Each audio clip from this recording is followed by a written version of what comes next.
My name's Elizabeth. I teach science at a private school, and thanks to my folks having a bit of money, I've had a cushy life so far. But let's not get into that, it's not like I flaunt it.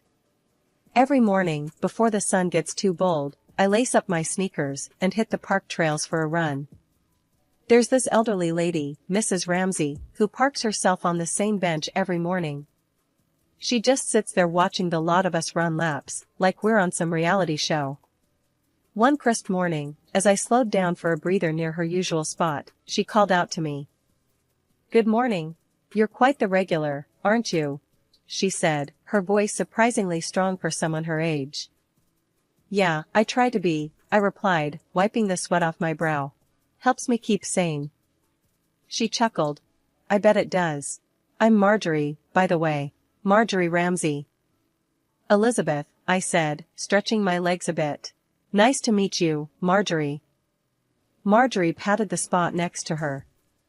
"Mind if I give you some company while you catch your breath?" I sat down, figuring a little chat wouldn't hurt. "Not at all. Do you come here just to watch us run?" "Partly," she admitted with a mischievous grin. "But I also like the fresh air, and I've been looking for someone." "Looking for someone? In the park?" I frowned, a bit puzzled. "Not like that, dear," she laughed. "I've been on the lookout for a suitable young woman." I raised an eyebrow. "Suitable for what exactly?" "For my son," she said bluntly. "He needs a good wife." I almost choked on my water. "Come again?" "You heard me," Marjorie said, her eyes scanning my face. "My son, he's a good man. Successful, kind, but terribly shy. I figured it's time he settled down." "And you're scouting in the park?" I couldn't help but laugh. It was bizarre, really. "If you see what I see, dear, you'd understand. Healthy, smart women in their prime. Like you," she explained, her gaze firm yet kind. I shook my head, still amused by the absurdity of it all. "So, what does this son of yours even think about his mom picking out girls for him?" Marjorie shrugged. "Michael trusts my judgment. He knows I just want him to be happy." I stood up, ready to continue my run. "Well, good luck with that, Marjorie. It was nice meeting you." As I jogged away, her words lingered in my mind. It was definitely one of the weirder conversations I'd had. Little did I know, that wouldn't be the last I'd hear from Marjorie Ramsey or her mysterious son. Curiosity got the best of me. After that strange chat with Marjorie about her son needing a wife, I couldn't shake off the peculiarity of it all. A month passed since our park bench recruitment session, and I received a casual invitation for dinner at her place. "Just a friendly dinner, with a bit of family," her message said. Why I agreed, I'll never know. Maybe I was just looking for a story to laugh about later with my friends. I dressed simple, but nice, figuring I'd blend in better if I didn't look like I was trying too hard. I drove over to the address she gave me, an old-fashioned house with a welcoming glow in the windows. Marjorie greeted me at the door with a warmth that felt genuine. "Elizabeth, I'm so glad you could make it. Come in, come in." The house was cozy, filled with the scent of something delicious. She led me into the dining room where a few people gathered around a large table. "Everyone, this is Elizabeth, the lovely young woman I met at the park." A man, who must have been her husband, stood up first, a big grin on his face. "Pleasure to meet you. I'm Harold, Marjorie's other half." Next to him, a younger man, clearly the son, extended his hand. "Hi, I'm Michael. Mom has told me quite a bit about you." His handshake was firm, his smile shy, but kind. I couldn't help but notice he wasn't what I expected. He seemed normal, nice even. And then a woman, around my age, with a friendly face, came over with her arm extended. "I'm Anna, Michael's sister. And don't worry, we're not all in on this matchmaking scheme." Her tone was teasing, and I relaxed a bit, laughing with her. "Glad to hear it," I replied. We settled around the table, and the conversation flowed surprisingly easily. Michael was a software developer, not the entrepreneur Marjorie had embellished him to be, and Anna worked as a graphic designer. As we ate, Marjorie couldn't help herself. Elizabeth teaches science at a private school, you know. Quite the brainy one. Mom, let's not start selling her credentials. Michael chuckled, his cheeks reddening a bit. The food was great, and the company was unexpectedly enjoyable. Michael was easy to talk to, his interests broad and his humor gentle. Anna was a riot, her sharp wit making me laugh more than I had in weeks. Michael helped clear the table, and I found myself helping, the two of us falling into an easy rhythm. Sorry about all this, he murmured as we stacked dishes in the kitchen. Mom means well, but she can be a bit much. It's fine, really. I've enjoyed getting to know everyone, I said honestly. As I drove home later that night, I reflected on the evening. It had been nothing like I expected. No pressure, just good food and good people. Maybe Marjorie was a bit unconventional in her methods, but her family was all right. The next day, my phone rang unexpectedly. It was Michael. Hey, Elizabeth, he started, sounding a bit nervous. Would you like to meet up, just the two of us this time? Maybe at a cafe downtown? I was taken aback, but pleased. Yeah, that sounds great. We met up the next day, and without the family around, it was even easier to talk. We laughed a lot, shared stories, and before we knew it, a couple of hours had flown by. As we left the cafe, Michael said, I had a really good time today. Would you like to do this again? Definitely, I agreed, already looking forward to it. Driving home, I couldn't help but feel excited about what was next. Maybe Marjorie was onto something after all, even if her methods were a bit unconventional. After that coffee date with Michael, things just took off like a shot. We started seeing each other almost every other day. It wasn't anything fancy at first, just casual meetups after work, grabbing a bite or catching a movie. But it was clear, at least to me, that there was something there. Something that felt like it could turn into a lot more. One chilly evening, Michael picked me up from school. We drove out to the coast, which was his surprise plan to watch the sunset. It was pretty cold, but he brought along a thick blanket. We sat on the hood of his car, wrapped in the blanket, watching the sky change colors. It was quiet except for the sound of the waves and the occasional laugh from us. Suddenly, he turned to me, his face serious for once. Elizabeth, I've been thinking, he started, hesitating a bit. These past weeks with you have been, well, amazing. I'm not good with words, but I really like you. A lot. I smiled, feeling the warmth not just from the blanket but from what he was saying. I like you too, Michael. A lot. I mimicked his tone, and we both laughed. From then on, things just seemed to fall into place. We met each other's friends, and even though my pals were a bit skeptical at first, given how we met, they soon saw what I saw in him. Michael was straightforward, no airs about him. He liked simple things, a good burger, classic movies, and long walks. 6 months flew by, and every day felt a bit brighter than the last. I knew I was falling in love with him, not just because he was kind and funny, but because he made everything seem straightforward, no complications, just us. One evening, while we were having dinner at my place, Michael got unusually quiet. After a while, he took a deep breath, reached across the table, and held my hand. Elizabeth, these months with you, they've been the happiest of my life, he said, his voice steady but intense. I know I want to spend the rest of my life with you. Will you marry me? It wasn't a fancy proposal. No kneeling, no ring in the champagne. But it was real, it was sincere, and it was us. I didn't need a second to think it over. Yes, Michael. Absolutely, yes, I answered, my heart racing with joy. We got married quietly, just a small ceremony with family and a few friends. It was perfect, just like everything with him seemed to be. We moved into my apartment, merging our lives and belongings, which surprisingly took little effort. Settling into married life with Michael was like slipping into a comfortable rhythm we both seemed to naturally follow. Mornings were filled with quick coffees and kisses goodbye, evenings were for cooking together or sometimes just ordering in when we felt lazy. Life was good, simple, and happy. But just when I thought things couldn't get any better, I found out I was pregnant. The day I found out, I was a bundle of nerves. I waited for Michael to come home, the positive test clutched in my hand. When he walked through the door, looking tired from the day but smiling as soon as he saw me, I blurted it out. "Michael, we're going to have a baby." His face froze for a second, and then a cautious smile crept up. "Really? Wow, that's amazing, Liz." He hugged me, but there was a hesitancy in his voice that I hadn't expected. I brushed it off as shock. After all, it was big news.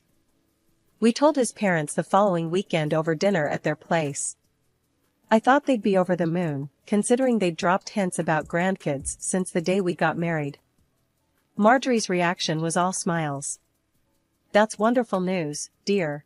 Isn't that wonderful, Harold?" Harold just nodded, his usual chatty self somewhat subdued. "Yes, very good news." The enthusiasm seemed forced, and I caught Michael watching his father closely, a frown forming when he thought no one was looking. After we announced the pregnancy at a family dinner, everyone reacted more or less positively, except for Anna, who seemed visibly upset. I found a moment to talk to her after dinner. "Hey, Anna, you okay? You seemed a bit down earlier." She sighed, looking away before meeting my eyes. "It's just that. I can't have kids, Liz. Found out a while back. Even led to my divorce. It's tough seeing everyone else move on, you know?" Her confession hit me hard. Here I was, wrapped up in my own drama, not seeing her pain. I reached out, squeezing her hand. "I'm so sorry, Anna. I had no idea." She managed a small smile. "It's not your fault. I'm happy for you, really. Just takes me a bit to adjust sometimes." As my belly grew, so did the awkwardness around Michael's family. They were polite but distant, which was a stark contrast to their initial excitement about the potential for grandchildren. Michael himself was supportive but increasingly distant. His once warm cuddles now felt like he was holding back. Things got weirder with his parents too. The usual Sunday dinners became less frequent, and when we did go, Marjorie and Harold hardly asked about the pregnancy. They talked about everything else, Anna's new job, Harold's golf games, even the neighbor's landscaping, anything but the upcoming grandchild. During one particularly tense visit, I overheard Marjorie whispering to Michael in the kitchen. "Make sure everything's ready for the baby." Michael's reply was low, but I caught the tail end of it. "I know, Mom. I'm on top of it." What was there to be on top of? His vague, cryptic responses and the lack of enthusiasm were starting to wear me down. Giving birth to my son was the most surreal experience of my life. There he was, this perfect little human that Michael and I created, and he was all ours. But the bliss of becoming a mother got a rude awakening the very next day. It was early morning, not long after the nurses had shifted shifts, when one of them came into my room. She looked around quickly, a bit too nervously for a regular checkup. "I need to take him for some special procedures," she muttered, reaching for my son's crib. "Special procedures?" I echoed, my voice hoarse from exhaustion. "What kind of procedures?" No one mentioned anything about taking him away. She paused, her hands hovering over my baby. "It's just routine, ma'am. We need to run a few tests." I reached out, my instinct screaming at me to keep my baby close. "I'd like to see some kind of order for that." "Can you bring me the paperwork?" I asked, trying to keep my tone steady. The nurse blinked, taken aback. I'll be right back," she stammered, and hurried out, without my son. Something about that interaction didn't sit right with me. I pressed the call button for another nurse, wanting more answers, but before anyone came, the shift changed, and the atmosphere seemed to calm down. That night, however, the same nurse returned. It was late, the dim lights in my hospital room casting long shadows. She didn't see that I was still awake, my eyes barely closed. In her arms was another baby, not mine, and she was tiptoeing towards my son's crib. Adrenaline shot through me. Ignoring the pain in my body, I got up and confronted her. "What are you doing? Who's that child?" The nurse jumped, nearly dropping the infant she held. I got the rooms mixed up," she stammered, her face pale. "Rooms mixed up? Really? Twice in one day with the same baby?" I snapped, my heart racing. The baby in her arms began to cry, and the nurse quickly turned and left, almost running from my room. I was left shaking, clutching my son to my chest, too scared to let him go even for a second. Come morning, the whole incident felt like a nightmare. I called my mom, recounting the events, my voice trembling. "Sweetheart, it's probably just your hormones going wild. You just had a baby, it's normal to feel overprotective," she soothed. Was I being paranoid? No, something was wrong, but my exhausted mind struggled to piece it together. Later that day, I was discharged and went home. Michael was there, waiting for us. His reaction, however, was not what I expected.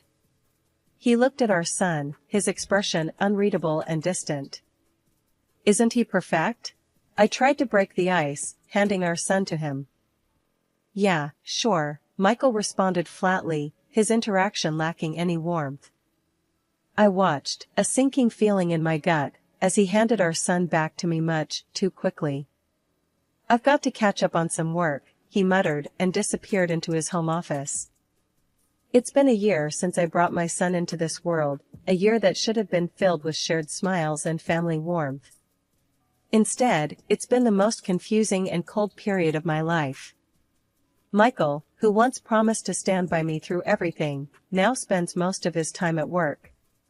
When he is home, it's like he's just a shadow passing through our lives, barely noticing his own son.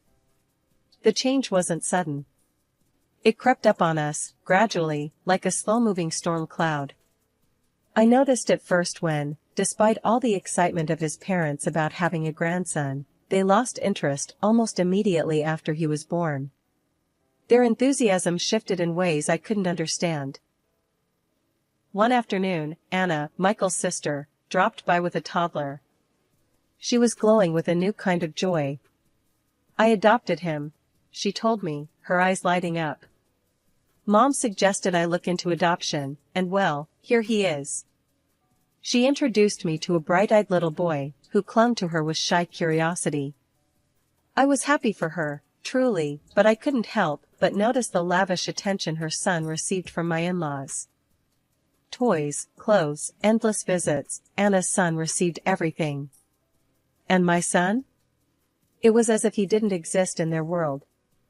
Michael didn't seem bothered by his parents' blatant favoritism. He spent whatever little time he had at home talking to Anna about her son, completely ignoring our child who yearned for just a fraction of that attention. I tried talking to Michael about it.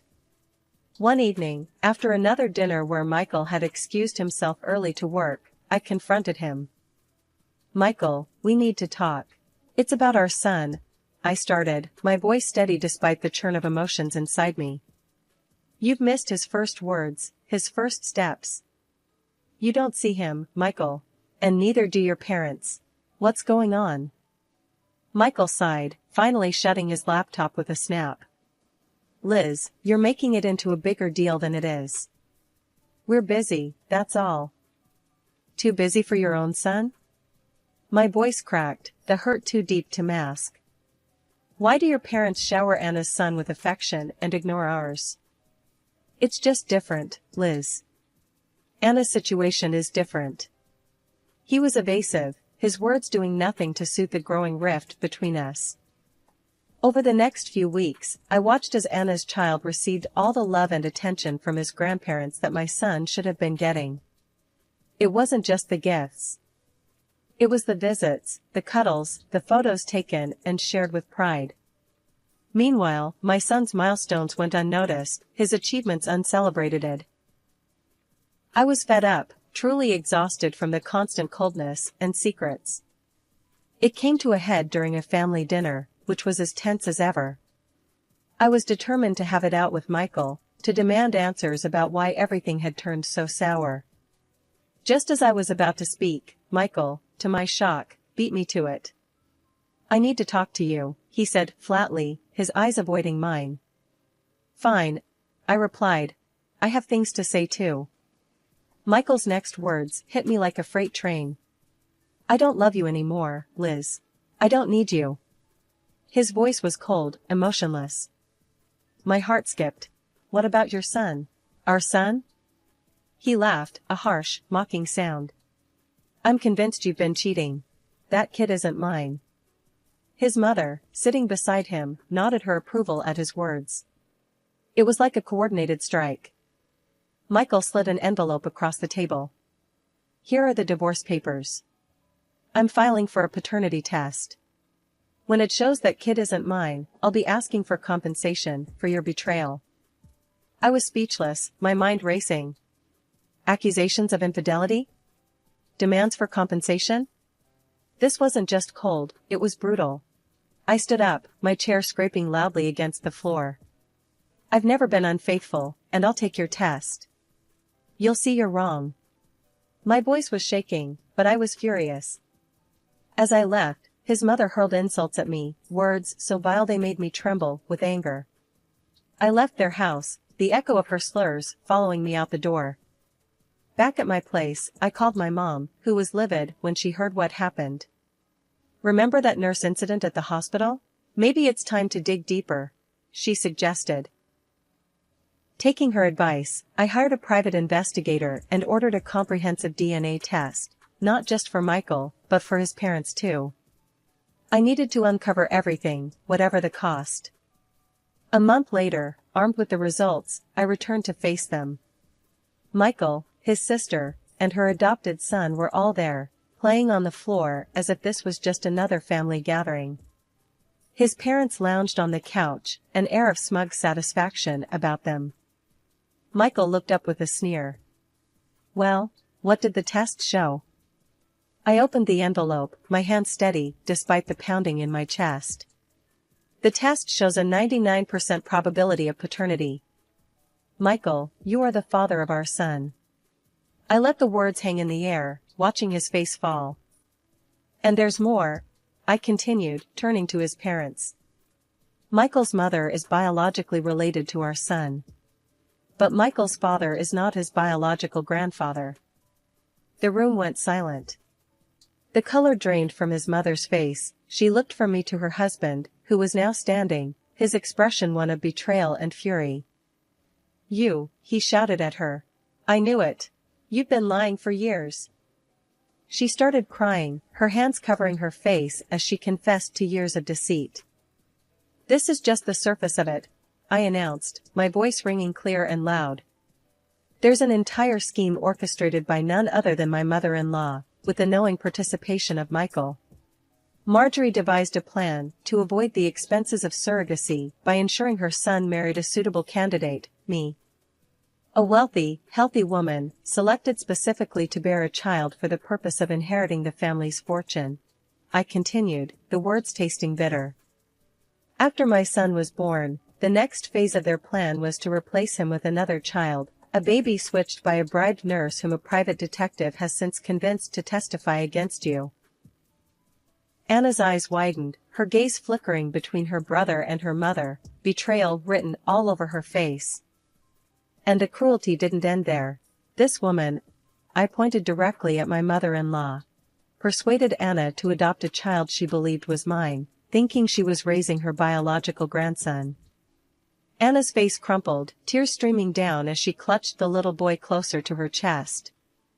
Her mother, my mother-in-law, had been sobbing moments before, her secrets exposed, her marriage crumbling. But at my accusation, she hardened, her tears drying as she turned to Anna. "He's not ours, Anna. It's best if he goes back." But Anna shook her head, her voice breaking, but resolute. "No, Mother. He's my son. I love him, and I won't let him go, because of your mistakes. Because of your actions, Michael, and you will face the consequences. I declared, my resolve as firm as the gavel I imagined in my hand. I am suing for full custody of my son and for damages for the fraud attempted. You tried to steal my son and accuse me of infidelity, to strip me of everything. The court proceedings that followed were grueling but straightforward. Armed with irrefutable evidence and the testimony of the nurse, the judgment was swift. My mother-in-law received a sentence of 2 years for her role in the deception. Michael agreed to a settlement that included substantial financial support and alimony. As the judge pronounced the sentence, my soon-to-be ex-father-in-law, a man betrayed and broken, filed for divorce, severing the last ties that bound him to the woman he had once loved. Now, I focus on raising him in a world filled with love and devoid of deceit. Anna and her son are frequent visitors to our home, the children playing together as we support each other in our new lives.